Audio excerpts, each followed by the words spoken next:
Have you ever noticed how everything feels really serious right now? Like we forgot how to laugh, like even at ourselves. Yeah. Well, not I us. mean, sometimes us too. Yes, sometimes. And this isn't about ignoring hard things or pretending life isn't messy, because it is. It is. It's just about remembering that humor is a part of being human. So today we're talking about why holding life a little lighter might be exactly what helps us show up with more grace, more connection, and a lot more humanity. Amen. It's a beautiful chaos, this roller coaster ride. The ups, the downs are spinning all around inside.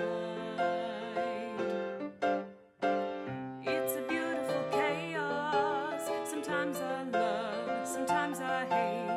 Have to pause, renegotiate, but with gratitude I appreciate this beautiful chaos. Welcome to Beautiful Chaos. I'm Tammy Ramsey, And I'm Staci Miller. and today we're going to be talking about humor and humanity. We're good at humor. Yeah, we're really good at humor. Hopefully, we're pretty good at humanity too. Well, I feel like we're both kind of very compassionate people. I think that that's part of the humanity thing. So, when it comes to humor, this episode's not going to be about the kind of humor that we're normally talking about. So, not stand up comedy and not improv. This is about like having those good laugh off a heavy situation when necessary, or I'm pretty my mo is like having those awful humor icebreakers in heavy situation, but I think it's healthy and good, and you have to have kind of a light sense of humor around heavy things. If for those of you who know what I do for a living, when you are a 911 dispatcher and you're dealing with really heavy things all day long, we tend to have a really good sense of humor because you not to say that we're laughing at like other people's problems, things like that, because it's never Right, that. right. It's just about kind of being able to focus on the job and focus on exactly what needs to be done, and then when that is done and taken care of, that we can just turn and like laugh about something else, or continue reading a book, or step into a different frame of mind, because we have to be able to maintain our own mental health when we're Right. carrying like heavy things all day long. And so having a balanced like sense of humor about things is really important in our job. Well, yeah, and it helps us to step out of the raw emotion that like you're Right. probably feeling as you're going through whatever it is that you're dealing with, Right. so that we can think, breathe, and to respond to whatever situation's happening. And I could, you know, just humor. If you could just laugh at yourself to start with, like if you Yeah. do something We're silly, great at that. we're really great at that. I could teach classes on that. No, not actually. It's just natural. But I mean, like I fell down the potato spuds and there was witnesses and I was like, rolling down and I was dying laughing the whole time because I You knew just take a bow. how ridiculous it looked. Right. Yeah. And yeah, take a bow. But I had a Mhm. friend who struggled and she came out to work for harvest and she walked up the pile and was doing the whole, how you walk up and you can't get up because it's sliding, and she got frustrated and cried and called me and said she was done. And I was just like, yeah, you kind of need to Yeah. find the humor. Just laugh it off. Laugh it off. It's going to be okay. So this is kind of like our a little bit of like our episode of, I think it was like 3 or 4 above and below the line. Right. So you get to choose where you want to be, and humor can help you to get above the line. Right. Even if it's snarky humor. So it doesn't mean that you don't care. It just means that you care enough to regulate yourself. Like you said, like with your, getting yourself regulated Right. and getting through what you need to get through so you Yep. can continue to work and help other people. So if you ever notice people that have kind of lost their sense of humor about things are a little more reactive. Like if I'm in a down mood, let's say it has been snowing for 4 days, which we're missing out on I was snow. gonna say it hasn't happened here. It has not. Yeah. But normally we would be in the thick of it. But it's a weird year. But anyway, so day 4 and it's a snowstorm, and I am in depression because I get like seasonal depression, and then I become more reactive when Kevin comes in the door and says something that irritates me, Right. and I'm instantly, instead of finding humor in what he said, which I would have thought it was funny 5 days ago, Yeah. But 4 days into this day, Mm-hmm. I'm reactive instead of finding the humor. Right. And I think you also, when you get in that mindset, everything starts to feel really personal. Yeah. And it's Yeah. important, kind of like the story you were telling, it's important to not take things that are happening to you even or around you personally, Yeah. because it's just funner to just laugh things off sometimes. And sometimes there is, big situations, and Mm-hmm. we're not negating the fact that really big things happen, and that those are definitely emotions that you still want to process and you still want to go through, or help Right. other people around you process and go through.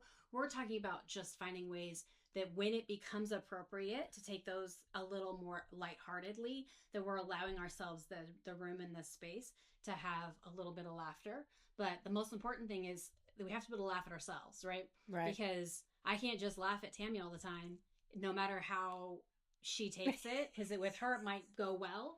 But if I can only laugh at her and I don't let her ever laugh at me, that's not going to work either, because Right. you know it's about Goes both finding ways. humor in those rough situations. Tammy's not always trying to be a stand-up comedian, right? So even though I might find everything that she does really funny, eventually it's going to become really offensive if then I do something that she finds funny and I don't let her laugh at that, right? So it's about finding that balance of being able to cope with a little bit of humor when it becomes appropriate in tough situations, Right. because it helps us maintain our humanity, and it also just helps us get through the really hard stuff, It because really we're all does. going through something hard right now. We've all gotten through something hard in the past, and we're all about to face something hard in the future.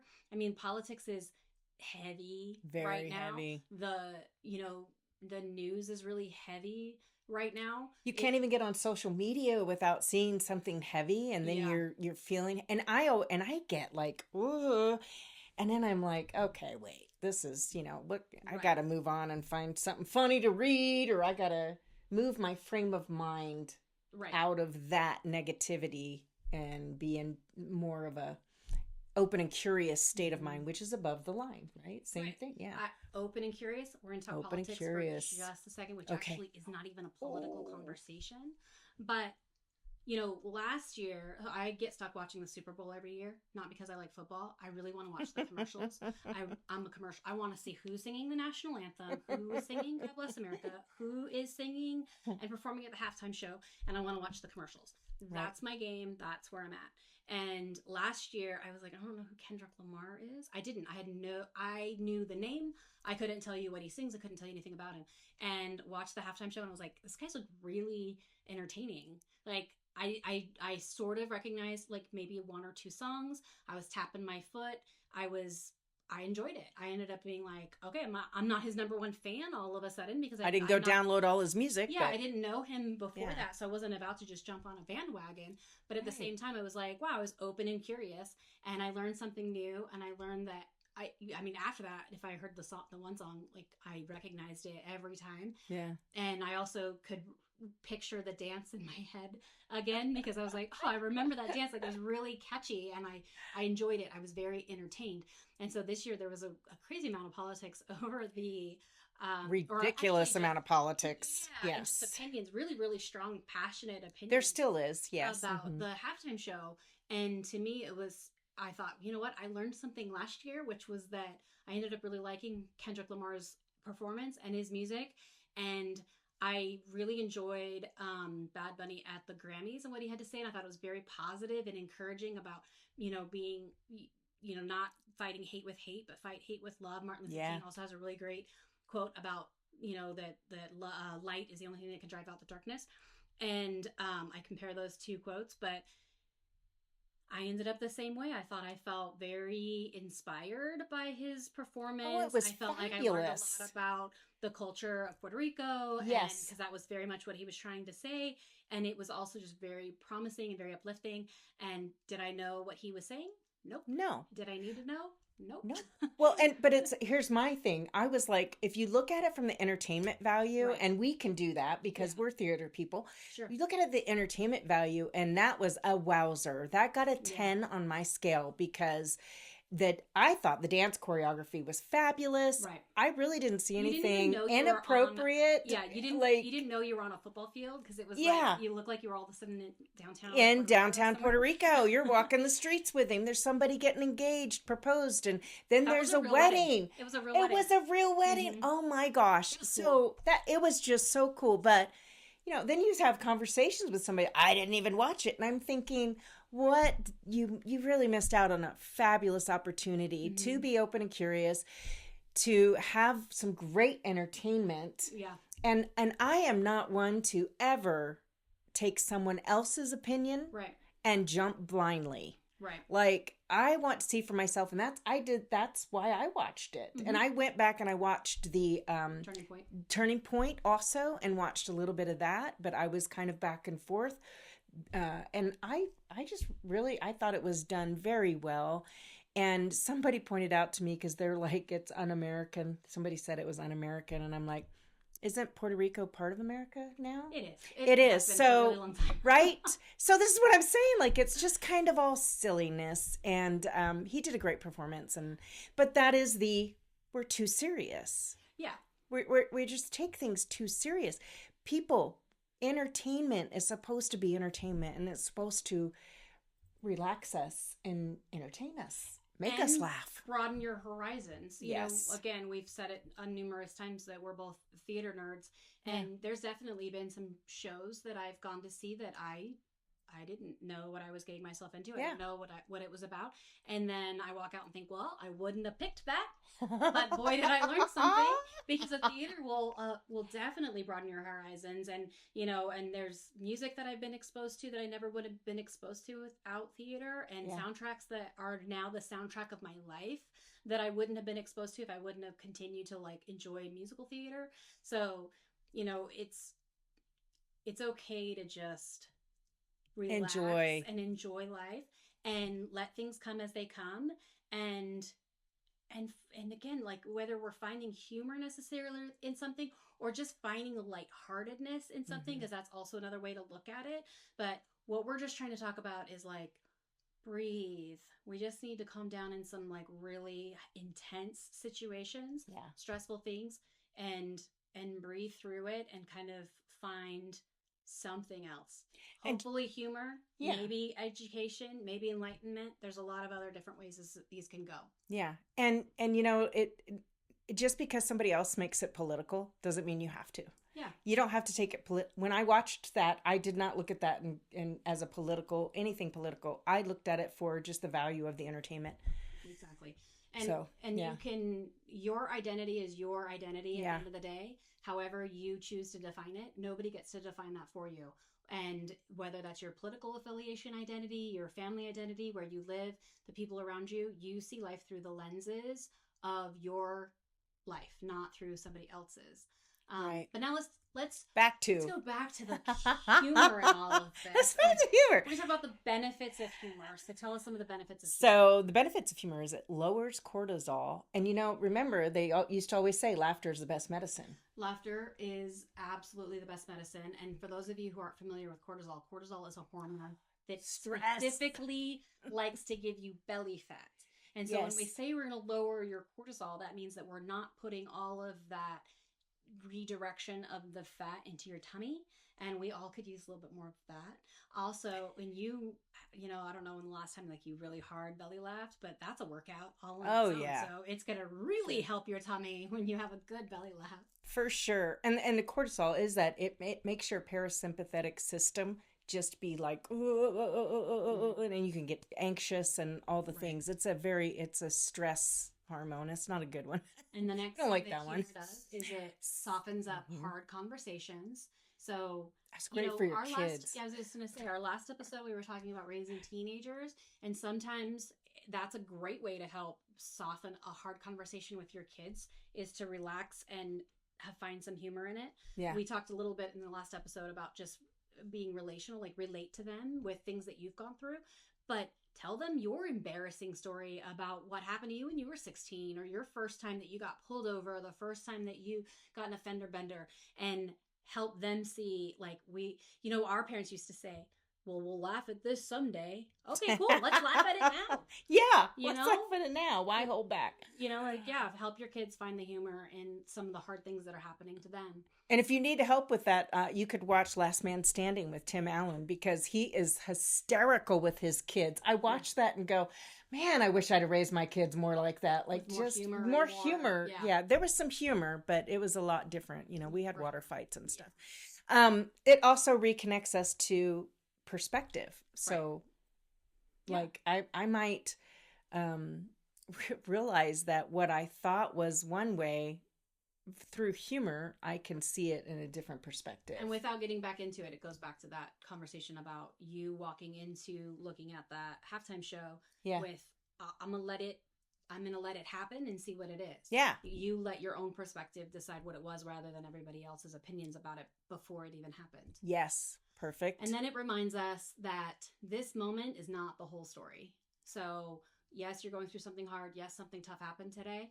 But when we break it up with a little bit of humor or lightheartedness, we're remembering that there's a whole life here. It's not all about that one little thing that happened. Yeah. And if you think about it, I mean, the average, so women live to be on average 81. Men only make it to 78. So if you go into assisted living, there's a lot of women and hardly any men. But anyways, now I forgot where I was going with that. So on that note, aging people. No, I'm kidding. You've got to find, yes.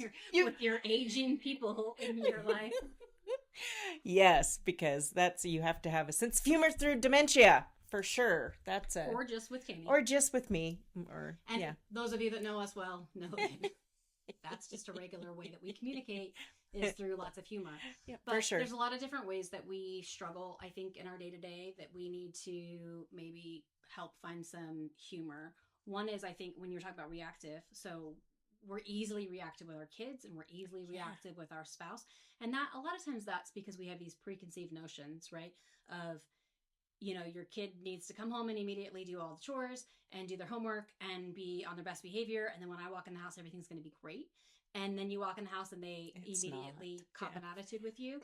What we forget is they had a long day at school and they had hard things happen today. And they might have went to an after school job or an after school practice where they had something else hard happen to them. Yeah. And so maybe the chores aren't done and maybe the homework's not done, but you're reacting to them, not realizing that maybe there's a lot going on. And so, yes, this is a little bit about patience in those situations, but also, if you can find some sort of humor about their day, like, tell me about your day. Let's talk about it. Let's talk about what happened. Why are we in this mood? Then we can find out, even if it's appropriate to find the humor in the day, but also just not being reactive. 'Cause the same we are with our spouses, but it's because of these preconceived notions of we put expectations on people. Expectations, especially on spouses. And so if we expect them to be a certain way and they're not, we're going to talk it out. And then when we talk it out, we find the humor. What else are we going to do? So with everything, communication is key, right? And so we want to communicate in a lighthearted way, because like if you were to walk in the door and start ranting and raving at your kid and saying, go get those dishes done, they're going to shut down and be like, I'm going to do the opposite of what she's telling me to do. So if you walk in and just say, so I see the dishes didn't do themselves today. Darn.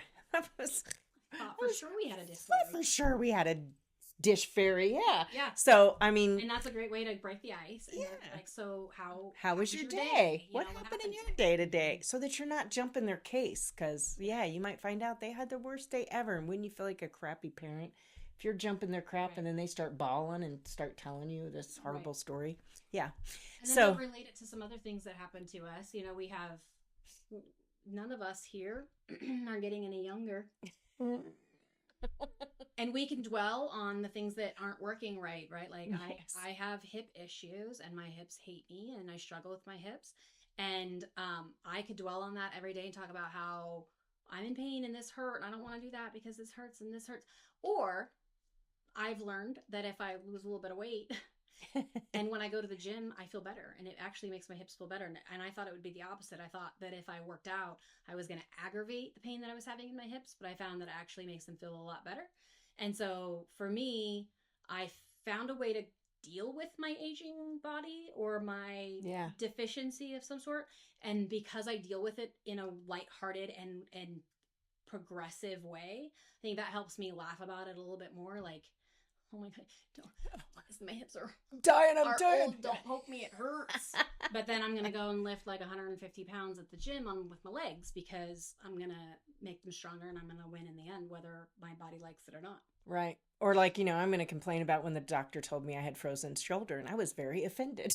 But then I went and was strength training, and I realized I really did have frozen shoulder. Got it too. And now it's better. And you can unfreeze it. You can unfreeze it in some situations. So I hope if you ever deal with that, it's a menopausal issue. So ladies, if you're be prepared. In that area, the shoulder can freeze, and you just, for now, if you've never had it, keep your range of motion now while you've got it, because it's the best thing you can do to prevent that stinking thing. Yes, and yes. If not, you'll join the frozen shoulder, thought out shoulder club with the rest of us, and we'll laugh together. That's right. So, and don't let it get you down. That's the whole thing of this. Keep it light. Yeah. Keep it light. Awkward conversations. If you are in an awkward conversation, for sure, throw something great at funny. Throwing out a really stupid, funny comment in an awkward conversation. Right? Something random, even. Again, let's remember, we're talking about your everyday things and your interactions, your health, things like that are manageable and doable things. Now, if somebody came home with a C-word diagnosis, you're not going to be like, you're not going to hey, making let's make some jokes about this. Like, I guess you get to get a prescription for the marijuana now or something, right? Like, although that would be funny. So, but those are going to be heavier, bigger conversations. But are you going to find the humor later about like getting through the day to day? Absolutely. Oh, and so this is about finding the humor in like the mediocre, so that when the big things happen, you process the big things, you deal with the big things, and then you find other ways to be more progressive and lighthearted about it later. Right. So we're all just figuring life out. And I think that's where the lightheartedness comes in. If we have a little compassion for everyone around us, including ourselves, right, that, this is our first time being in this life. And so we need to have compassion and humor and all the things to be our best versions of ourselves. And it's like you were saying, like in our previous episode, we were talking about being real with your teenagers, about things that you've gone through.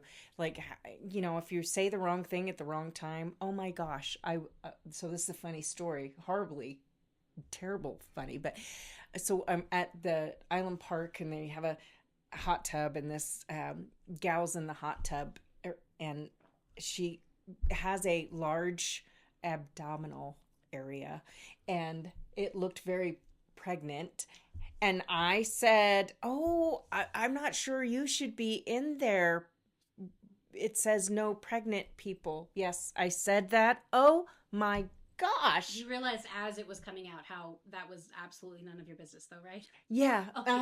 That and that she was not pregnant. So that was a double foot. I'm so glad you can laugh about that now. I can laugh about it now. I was mortified at the time, but I can laugh about it now, and it's definitely to just say like random things. It's because me. Sometimes she often puts her foot in her mouth and says things that are not appropriate in the moment, and then we all laugh it off for fear of any retaliation.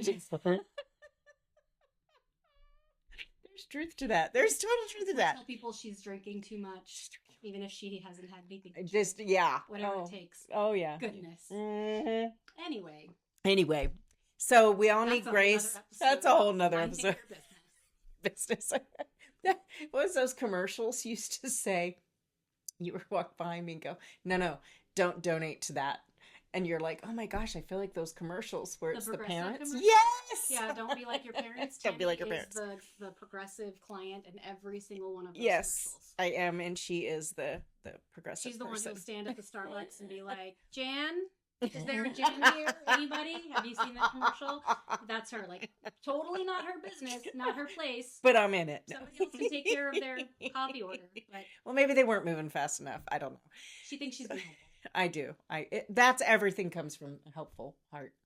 Just I mean, yeah, you were trying to help the not pregnant lady. I to was not be not pregnant fry her baby in the hot tub. Okay. Anyway, Note, I hope you're all laughing with us, and I hope you're not offended, and I hope that we're all just learning that it's okay to laugh with each other. You know, if you don't feel like you've had a good laugh in a while, turn on your favorite sitcom and just watch a couple episodes and help get some laughter out. Watch a stand-up comedy show on Netflix because sometimes you just need like the really good belly laugh, or plan a girls' night or a night with your friends where you guys can hopefully find some humor in what you're doing and laugh at each other. Go to a karaoke night somewhere or something like that. Yeah. But like, we need really good laughter in our life. And so if you haven't had a good laugh in a while, let's find some way to get that good belly laugh out. And that's a way of connecting too, because Yes.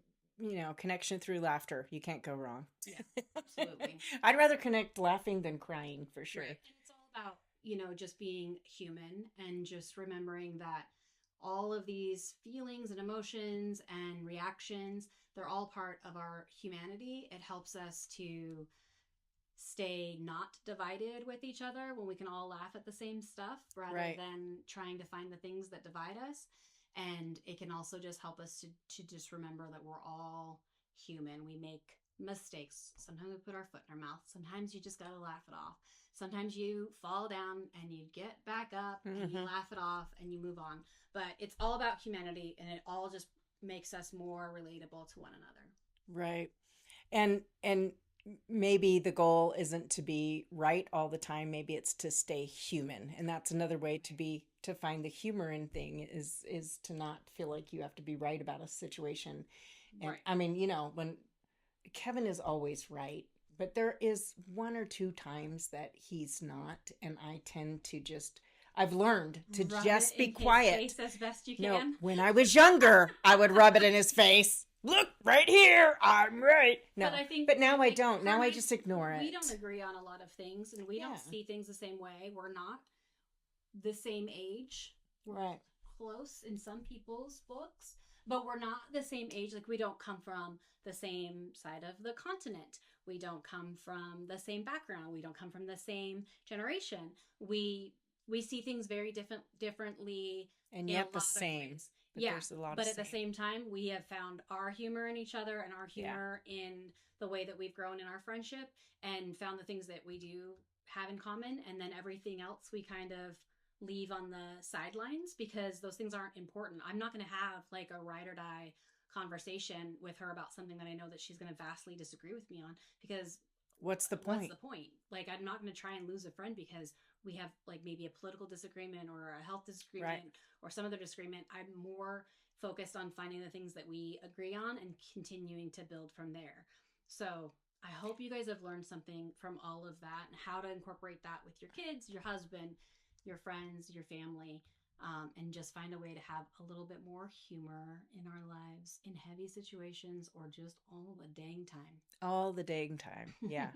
You know, and if you feel like, well, I'm not a funny person, well, start watching some comedy, pick up some stuff. Yeah.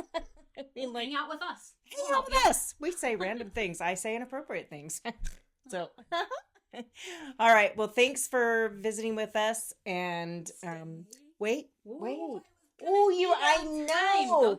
Okay. So please like and subscribe if you're watching us on YouTube. And if you're, please. And then, also, if you're listening, be sure to download our podcast so that you'll be alerted when our next podcast is released. You'll be the first to know. Oh, and we hit 500 2 episodes ago. We had 500 downloads, and that's, thank you all. Yeah, to you listening. Yes, and so now, without further ado, stay empowered.